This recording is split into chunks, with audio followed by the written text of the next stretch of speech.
God, the compassionate, the merciful. We congratulate you, Madam President, for assuming the presidency of the Security Council this month, and thank you for the convening this emergency meeting to address the ongoing Israeli aggression against Lebanon and critical situation in the region. We acknowledge Slovenia for its successful conclusion of the presidency in September. Madam President, distinguished delegates, for a year now, the apartheid and occupying regime of Israel has continued its brutality in occupied Palestine with full impunity. And now this regime is extending its brutal aggressive war to Lebanon and targeting innocent people day and night across the border and deep inside the territory. The regime is pushing the region to the edge of an all-out unprecedented catastrophe. Israel has no intention to pursue peace or a ceasefire. Regrettably, the UN Security Council has remained paralyzed due to the United States' obstruction of any effective decision by this body.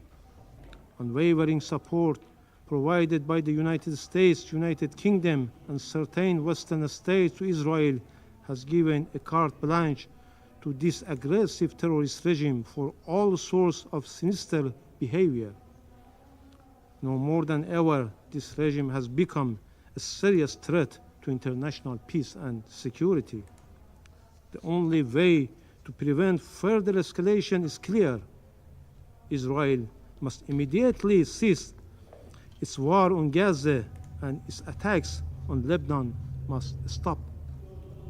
Madam President, distinguished delegates, as we informed the members of the Council in our letter yesterday, the armed forces of the Islamic Republic of Iran launched a series of missile strikes targeting the military and security positions of the Israeli regime. Iran's action was in full accordance with the inherent right to self-defense under Article 51 of the UN Charter, and a direct response to the regime's repeated acts of aggression against Iran, including the violation of Iran's sovereignty and territorial integrity during the past months.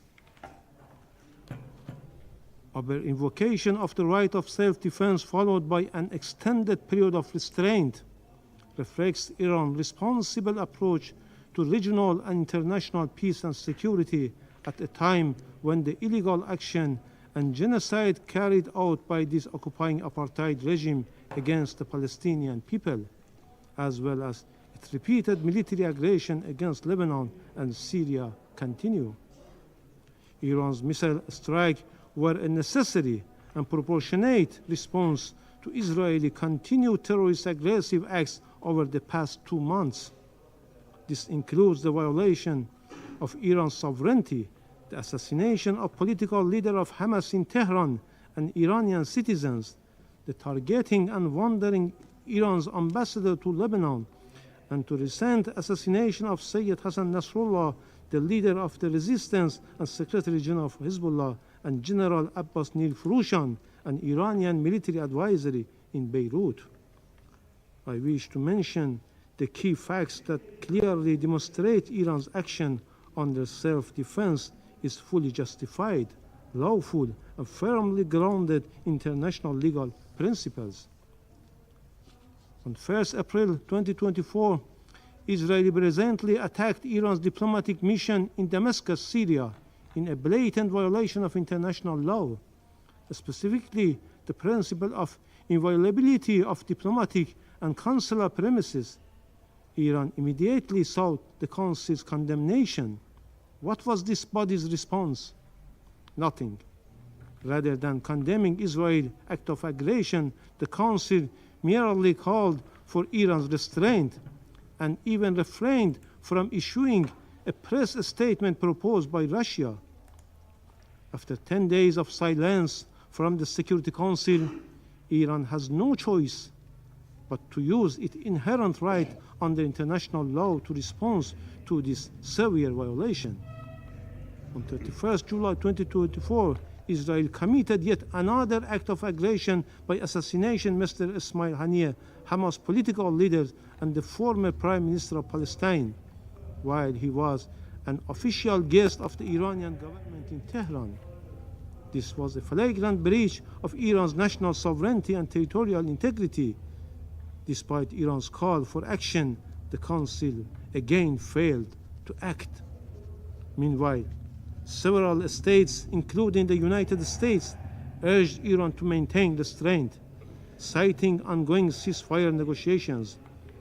We respected these calls for diplomacy, yet no ceasefire materialized and Israel only grew bolder. Again, we witnessed another heinous crime by Israel, this time through the detonation of communication devices targeting the innocent people of Lebanon. A larger number of innocent civilians were killed and injured, including Iran's ambassador to Lebanon. This was yet another manifestation of state terrorism. Following, Israel carried out a blatant act of terrorist aggression using US-supplied thousands-pound bunker busters to assassinate Sayyid Hassan Nasrallah, the leader of Hezbollah, and a symbol of resistance against Israeli occupation and aggression in Lebanon. This brutal attack resulted in the martyrdom of numerous innocent people, including Hezbollah leader and Iranian General Abbas Nilfurushan, while also leaving many civilians wounded. This egregious act underscored once more the regime's continued reliance on violence and terror. Madam President, the Islamic Republic of Iran has consistently pursued peace and stability for the region and called for an immediate ceasefire and the cessation of civilians' casualties, a position we have maintained for over a year. Yet, experience has proven that Israel only understands the language of force. Diplomacy has repeatedly failed, as Israel views restraint not as a gesture of goodwill, but as a weakness to exploit. Each act of restraint taken by Iran has only emboldened Israel to commit even greater crimes and more acts of aggression. Consequently, Iran's response was necessary to restore balance and deterrence. Israel must understand that each act of aggression it makes is not unpunished and will be met with consequences. This is the cost this regime must bear. Contrary to the regime which consistently considers innocent civilians and civilian infrastructure as legitimate target for aggression and massacre, Iran's response has only targeted the regime's military and security installation with its defensive missile strike, because the Islamic Republic of Iran is grounded in ethical principles and noble teaching of Islam and full compliance with the principles of distinction under international humanitarian law. Madam President, distinguished delegates, the international community cannot afford to remain silent. We reiterate our call on this Council to respond with urgency and determination.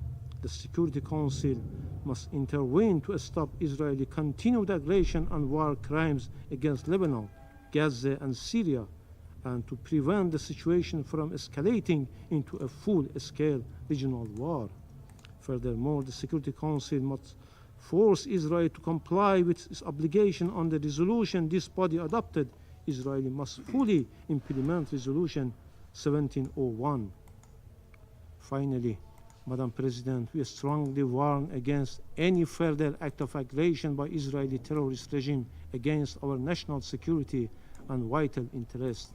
Iran is fully prepared to take further defensive measures if necessary to protect its legitimate interests and defend its territorial integrity and sovereignty against any act of military aggressions and the illegal use of force. In this regard, Iran will have no hesitation. In conclusion, the regime of the United States and the United Kingdom regime, notorious enablers of the Israeli regime, along with France, have once again cynically attempted to justify Israeli heinous crimes under the guise of self-defense, shifting the blame onto Iran. While the Israeli regime must be held accountable for the atrocity crimes and cannot disregard the U.S. complicity in Israel's crimes. Israel's warmongering relies on U.S. regime, military support and political backing. American weapons constitute the major part of Israeli weaponry and ammunition used in Gaza, and therefore the United States is implicated in every aspect of Israel's atrocity. The vast majority of bombs Israeli drops on Gaza and Lebanon are US-made. The US regime even provides Israel with jet fuel.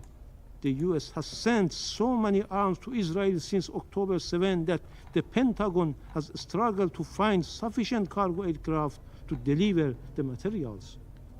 If there were even a shred of honesty in their concerns for the loss of innocent people lives in Gaza or Lebanon, or for the spread of war across the region, they could easily strip Israel of the tools it used to commit those atrocities, yet their actions reveal their true intent to embolden Israel's criminal actions. Thank you. I thank the representative of the Islamic Republic of Iran. I now give the floor to the representative of Iraq to take the floor. شكرا جزيلا السيدة. Thank you, Madam President. Allow me to congratulate Switzerland on assuming the presidency of the Council this month. I wish you all success. I also thank Slovenia for its efforts as president of the Council in September. I thank France for calling for this meeting. I would also like to express my deepest gratitude to Mr. Antonio Guterres, the Secretary General of the United Nations, for his briefing. We highly value his position and his calls for a ceasefire. Madam President, holding meeting after meeting at the Security Council over the past year without achieving any tangible results to stop continued Israeli attacks against the Palestinian people reflects a painful reality. The reality that the Security Council is not making any effective or resolute decisions to stop these violations that allow the occupation to perpetuate its practices and escalate violence in the region. It is time for the Security Council to play an effective role to maintain international peace and security, especially as Israel against Palestinian and Lebanese territories persist. The Security Council must bear its primary responsibility of maintaining international peace and security according to the Charter of the United Nations. The Security Council must adopt binding resolutions to ensure an immediate ceasefire, as it did in other conflicts around the world. Failure by Security Council to play its role and to fulfill its responsibility to maintain international peace and security opens the door to Israel to persist in its violations without any real deterrent. This leads to more instability and jeopardizes regional and international peace. The international community and the Security Council in particular needs to re-evaluate its policies towards this conflict. It must take tangible steps to end the occupation and ensure the protection of civilians.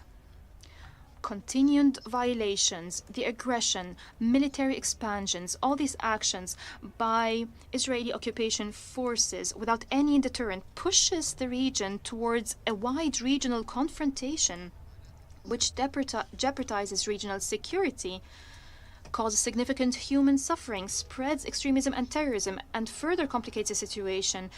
Failure to put an end to these crimes emboldens Israel to go even further with its violations. It emboldens it to launch military attacks. This situation not only aggravates the suffering of the Palestinian and Lebanese people, it also jeopardizes stability and security in the region as a whole. In the absence of any deterrent, the conflict gets worse, and the risk of the region being dragged into a dangerous and widespread conflict increases. Due to the absence of decisive international intervention, the conflict has expanded to include Lebanon, which might lead to an all-out war in the region. Madam President, the accumulation of practices by the occupation forces over the past 75 years, the flagrant violations against the Palestinian people, the occupation of Arab territories in Syria and Lebanon, the repeated attacks, they all constitute a blatant violation of international law and international humanitarian law. These crimes, the massacres, the violence, including the recent unjust attacks on the city of Beirut that claimed the lives of thousands of Lebanese, deepen the wounds and aggravate the conflict in the region. The war has entered a very dangerous phase that portends more destruction and killing. It would exceed what we've seen in the past days as occupation forces continue with their genocidal act, with their killings that amount to war crimes and genocide. Occupation forces are disregarding international humanitarian law and human norms, acting impetuously without any deterrent.